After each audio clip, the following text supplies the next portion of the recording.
할렐루야. 오늘도 함께 주님을 찬양하고 예배드리게 돼서 감사합니다. 하나님 말씀 마태복음 9장 36절부터 같이 읽겠습니다. 무리를 보시고 불쌍히 여기시니 이는 그들이 목자 없는 양과 같이 고생하며 기진하니라. 이에 제자들에게 이르시되 추수할 것은 많되 일꾼이 적으니 그러므로 추수하는 주인에게 청하여 추수할 일꾼들을 보내주소서 하라 하시니라. 아멘. 오늘 하나님의 말씀은 하나님 나라 19번째로 천국의 일꾼들이라는 주제로 말씀을 같이 나누도록 하겠습니다.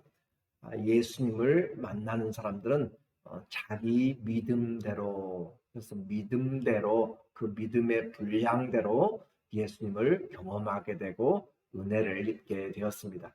그 믿음대로 천국을 침노한다라고 하는 것이죠. 그래서 우리에게 인생의 위기가 있을 때 우리는 하나님 앞에 기도할 수가 있어요. 은혜의 보좌 앞에 담대히 나갈 수 있는 권리와 자격을 주셨고 하나님이 나오라 라고 그렇게 하셨어요. 더구나 우리에게 예수 그 이름을 우리에게 주심으로 너희는 내게 구하라, 아버지께 구하라 라고 그렇게 말씀하시고 응답하신다. 내 이름으로 무엇이든지 구하면 응답하신다. 물론 이 응답에 대한 내용은 우리가 원하는 것과 반드시 같을 수는 없어요. 그러나 주의 뜻대로 구한 것은 이미 받은 줄로 믿으라 라고 그렇게 이야기합니다. 주의 뜻대로 구한 것은 이미 받은 줄로 믿으라. 그 결과가 어떠하든지 우리는 하나님 앞에 그 뜻대로 구하였을 때는 그것을 고난이든지 또 감사의 내용이든지 무엇이든지 우리가 하나님 앞에 믿고 받은 걸로 알고 나가는 거죠. 열심히 기도했는데도 잘 되지 않을 때에도 우리는 감사할 수 있는 것이 하나님이 이 모든 것을 합력하여 선을 이룰 수 있는 능력의 또 사랑의 우리의 아버지가 되시기 때문입니다. 환난 날에도 감사함으로 기도할 수 있고 범사에 감사로 기도할 수 있는 것 성도들에게 주신 은혜요 축복입니다. 이방인인 백부장의 믿음을 주님이 칭찬하셨어요. 이만한 믿음을 우리가 보겠느냐라고 이야기했고 또 오늘 9장에는 또 이어서 계속적인 주의 그런 능력을 우리에게 말씀하고 있어요. 그래서 12년을 혈루증으로 앓다가 예수님의 옷에 옷자락에 옷자락에 손만 대어도 낫겠다라고 하는 그 여인의 믿음대로 낫게 되었습니다. 그래서 믿음을 키우는 것, 우리의 믿음을 키우는 것은 예수 그리스도의 말씀을 들을 때 믿음이 커진다고 했어요. 성령의 충만도 말씀을 들을 때 또 기도할 때 하나님이 성령의 충만함을 주신다고 했습니다. 말씀을 안 들으면 아무리 영적으로 뛰어난 그런 사람이라도 다 넘어질 수밖에 없습니다. 기도하지 않으면 우리에게 의심이 되고 염려가 되고 능력이 나타나지 않습니다. 기도와 말씀은 믿음을 성장하게 하는 가장 밑거름이 되고 토대가 되는 것이에요. 그래서 신앙생활에 늘 붙잡아야 될 것이 항상 주의 말씀을 상고하면서 주야로 묵상한다며 또 항상 묵시로 또 하나님 앞에 성령 안에서 항상 쉬지 않고 기도하는 것으로 믿음이 점점 성숙해 나가죠. 주님이 우리를 불러주신 것은 제자, 또 사람 낚는 어업으로 우리를 불러주셨어요. 그러나 주의 말씀을 듣고 충동적으로 주님 이런 기적을 베풀었으니까 내가 주님을 따라가면 먹을 것, 빵의 걱정을 없겠다라고 하는 그런 충동적인 제자들에 대해서는 주님이 여우도 굴 입고 또 공중의 새도 다 거쳐가는데 인자는 오히려 머리 둘 곳이 없다라고 함으로써 주님을 따르는 것이 심각한 그리고 중요한 결정을 해야 된다라고 하는 것이에요.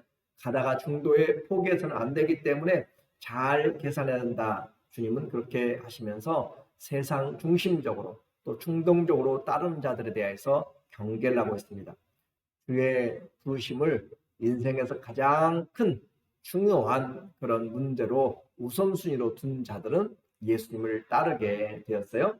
제자들도 부모와 또 배와 또 그물들을 버려두고 또 오늘 9장에는 마태라고 하는 세리가 로마인을 위하여서 세금을 동족들에게 걷는 그도 그 모든 것들을 포기하고 주님을 따르게 되었어요.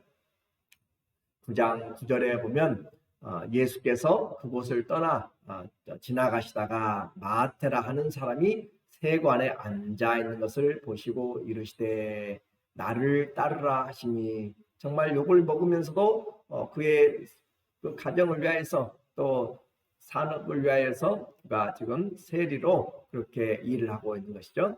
예수께서 마태의 집에 앉아 음식을 잡수실 때 많은 세리와 죄인들이 와서 예수와 그의 제자들과 함께 앉았더니, 예수님을 따르라 라고 할 때 곧 따랐다 라고 마가는 그렇게 이야기하고 있고, 또 이렇게 마태는 예수님을 따르면서 자기의 집에서 큰 잔치를 주를 위하여서 또 제자들을 위하여서 하였고 또 친구들을 위하여서 그렇게 함께 잔치를 하게 되었습니다. 예수님을 위해서 부르심을 입는 것 너무 귀한 것이죠. 예수님을 위해서 주의 따르는 자들을 위해서 무언가 섬길 수 있다는 것 너무 또 은혜 받은 사람이에요. 삭개오 그렇게 악착같이 벌었는데 예수 그리스도를 만나니까 삭개오야 내가 오늘 내 집에 유하여야겠다 하니까 그가 재산의 반을 열어가지고 내가 가난한 자들에게 주겠습니다. 얼마나 욕을 먹으면서 벌어왔던, 정말 돈을 위해서라면 모든 것을 했던 그가 재산의 반을 열어서 나눠주고 또 내가 남의 것을 토색하였으면 4분의 1을 더하여서 주겠다라고 할 정도로 변화된 회개의 열매가 있습니다. 주님 불러주신 것 감사해요. 그러나 주님을 위해서 내가 정기하게 생각하고 주님을 위하여서 무엇인가 할 수 있는 마음을 가졌다는 것이 은혜 중에 은혜가 되는 것이죠. 그래서 하나님의 교회를 위해서 또 하나님 나라를 위해서 하는 근심이 얼마나 우리를 더 힘있게 만드는가라고 그렇게 이야기를 했어요. 그래서 세번역에 고린도후서 7장 11절에 보면 보십시오. 바울이 지금 고린도 교회를 향하여서 하나님의 근심으로 가질 때 어떤 일을 하는가라고 하는 것이죠. 하나님의 뜻에 맞게 마음 아파함으로써 하나님을 향한 근심이죠. 여러분에게 얼마나 많은 변화가 일어났습니까? 하나님의 마음에 맞게 하려고 그렇게 가슴 아파하니까 얼마나 많은 것들이 변했는가. 생각이 변하는 것이고 말이 변하는 것이고 행동이 변하는 것이죠. 여러분이 나타낸 그 열성, 주님을 위하여서 열정을 가지고 그리고 그 변호, 주님의 이름이 사람들에게 능욕을 받을 때, 그것도 이 복음이 가리워짐을 받을 때 얼마나 변호하고 그 의분, 죄에 대해서 또 그 두려워하는 마음, 그 그리워하는 마음, 주님의 교회와 주님의 성도들을, 하나님의 나라를 그리워하는, 그리고 그 열정과 그 응징은 죄에 대한 것이요, 피 흘리기까지 싸우는 그런 응징은 참으로 놀라운 것입니다. 이것이 주님의 복음이 우리를 변화시킨 거죠.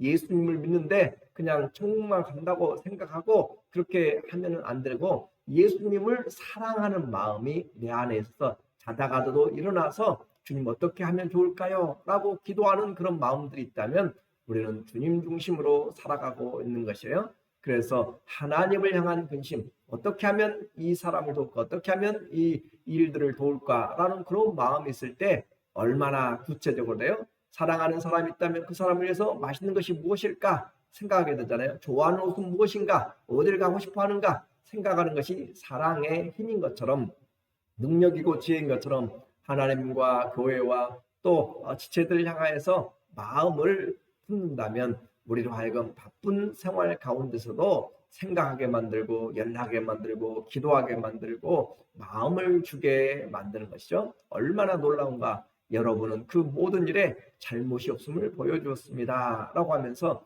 하나님의 마음을 가지고 하나님의 근심, 교회를 향한 근심을 가지고 할 때 변하게 되는 놀라운 은혜입니다.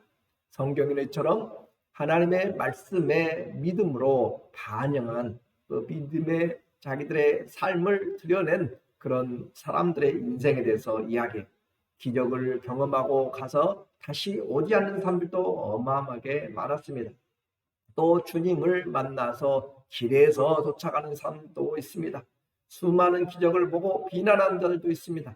마태복음 오늘 본문 9장 33절에 보면 귀신이 쫓겨나고 말 못하는 사람이 말하거늘 무리가 놀랍게 여겨 이르되 이스라엘 가운데서 이러한 일을 본 적이 없다 하되 그래요 예수께서 성령으로 귀신을 쫓아내는 것이 하나님의 나라가 임하였다라고 하면서 많은 기적들을 보아서 정말로 놀라운 일이다 라고 경험하였고 보았어요. 그런데 바리새인들은 이르되 그가 귀신의 왕을 의지하여 귀신을 쫓아낸다 하더라. 귀신의 왕의 힘을 얻어서 그렇게 쫓아낸다라고 비난하고 있는 거죠. 기적이 중요한 것이 아니라 만난 그 주님을 어떻게 영접하고 섬기는가라고 하는 것이 이것이 중요합니다. 주님이 하시는 사역을 보면 35절에 예수께서 모든 도시와 마을에 두루 다니사 그들의 회당에서 어떻게 해요? 가르치시고 또 천국 복음을 전파하시며 모든 병과 모든 약한 것을 고치시니라. 주님의 사역 찾아다니면서 회당에서 가르치는 것이 있고 전파하는 것이 있어요. 그래요. 우리의 복음을 가르쳐야 되고 전파해야 됩니다. 예수 그리스도 우리는 들었지만 그 주님이 어떤 분이신가 배워야 되는 것이에요. 사도들에게 가르침을 받고 하는 것처럼 하나님의 말씀에 가르침을 받고 부지런히 연구하고 찾고 하는 것처럼 하나님의 말씀 오늘 새벽에도 예배만 드리는 것이 아니에요. 우리가 주님에 대해서 복음에 대해서 가르침을 받고 배우는 것이에요. 그래서 주님의 성품이 주님의 복음이 어떻게 우리의 삶을 변화시키는지 우리에게 가르치고 있는 것이죠. 그렇게 전파하고 또 진리를 가르치는 것 초대교회 또 오늘 이 시대에도 말씀에 배우고 확신한 일에 거하여야 우리가 흔들리지 않고 주의 은혜를 끝까지 전달하게 됩니다. 모든 것이 흔들려도 말씀은 흔들리지 않습니다. 그래서 주님이 말씀하는 거잖아요. 천지가 없어질지라도 주의 말씀은 하나도 땅에 떨어지지 않고 반드시 성취하리라. 누가 뭐라고 해도 우리는 말씀을 굳게 붙잡고 그 안에 뿌리를 깊이 내려야 됩니다. 주의 제자들은 이 천국의 복음, 하나님의 말씀으로 잘 준비되어야 우리에게 그 말씀이 우리에게 은혜가 되고 위로가 되고 능력이 되고 그래서 중보할 수 있고 사역을 감당할 수가 있어요. 그래서 주님의 이 사역은 찾아가는 인생 학교 가르치잖아요. 전하잖아요. 그리고 영육의 병원입니다. 주님의 사역, 오늘 주님의 사역은 이 성경의 말씀이 우리 안에서도 이런 영육의 사역이 일어나야 돼요. 이것이 천국의 일꾼들의 사역이고 교회의 사역입니다. 주님을 만나지 못하면 기적을 보아도 주님을 만나지 못하면 길을 잃은 그런 양떼들이 되고 목자 잃은 양떼들이 되는 것이에요. 36절에 무리를 보시고 불쌍히 여기시니 이는 그들이 목자 없는 양과 같이 고생하며 기진함이라. 목자 없는 양, 갈 곳을 모르는 것이죠. 그렇죠? 우리는 길 잃은 고양이, 길 잃은 개 그렇게 이야기하는 것처럼 목자가 없는 양은 그것과도 전혀 다른 것이에요. 왜냐하면 이 양은 자기를 방어할 만한 수단이 하나도 없기 때문에 그렇습니다. 목자 없는 양은 한마디로 죽음이다 라고 하는 것이죠. 그래서 목자 없는 양과 같이 고생하며 기진하였다라고 이와 같은 인생입니다. 주님이 없는 인생, 아무리 열심히 살고 아무리 잘 먹고 무엇을 한다 할지라도 이렇게 불쌍한 인생이죠. 주님은 우리를 구원하시기 위해서 은혜 받은 사명자로 사람 낚는 법으로 우리를 불러주셨습니다. 그래서 생명의 이 구원의 복음은 내가 구원받고 은혜 받은 것으로 끝나는 것이 아니라 전파하고 사람을 낚는 자가 되어야 돼요. 아직도 많은 사람들이 멸망의 길로 가고 있기 때문에 교회와 주님과 전혀 상관이 없이 세상에 취하여서 살아가고 있는 자들이 많이 있습니다. 37절 이에 제자들에게 이르시되 추수할 것은 많되 일꾼이 적으니 그러므로 추수하는 주인에게 청하여 추수할 일꾼들을 보내주셔서 하라 하니라. 정말로 많은 사람들이 하나님의 말씀을 듣고 구원으로 나가야 되는데 하나님의 그 일들을 가서 전할 사람이 없어요. 누가 가서 전할까? 그렇게 외치지만 그런 누가 반응하고 주의 일에 자기 자신을 드리는 자가 없다. 추수할 것은 많은데 일꾼들이 적다라고 하는 것이죠. 이 시대에도 마찬가지예요. 어떻게 보면 교인들은 많은데 정말 주님의 일꾼들은 적어진 시대가 되었을지도 몰라요. 우리는 주님에게 구하여서 주님 주의 사람들을 통하여 일하여 주시고 내가 바로 그 일꾼이 되게 해주세요 라고 이렇게 기도해야 되는 거죠. 이와 같이 주님의 일꾼, 그래서 이 추수할 일꾼을 보내달라. 하나님의 사역자들이고 교회 일꾼이죠. 그래서 일꾼들의 이 천국 하나님의 나라의 일꾼들을 신약 성경에서 우리에게 표현하는 그 명칭들이 있어요. 같은 말이에요. 그래서 천국 일꾼의 명칭을 보면 먼저는 하나님의 일꾼이다 라고 그렇게 이야기해요. 여러 구절들이 있지만 제가 대표적으로 써놓은 구절이에요. 하나님의 일꾼, 우리를 하나님의 일꾼으로, 그 하나님의 일꾼들은 반드시 충성해야 되는 거죠. 또 예수의 일꾼이다 라고 이야기하고 또 예수 그리스도의 일꾼, 또 그리스도의 일꾼, 이렇게 제가 빨간 걸로 예수와 그리스도를 써놓은 것은 따로따로 일꾼도 하지만은 또 같이 묶어서 예수 그리스도의 일꾼이다 라고 그렇게 표현도 하기도 해요. 또 누가복음 1장 2절에는 말씀의 일꾼된 자들이라고 이야기합니다. 우리 성도들은 또 하나님의 자녀들은 이 말씀의 일꾼이에요.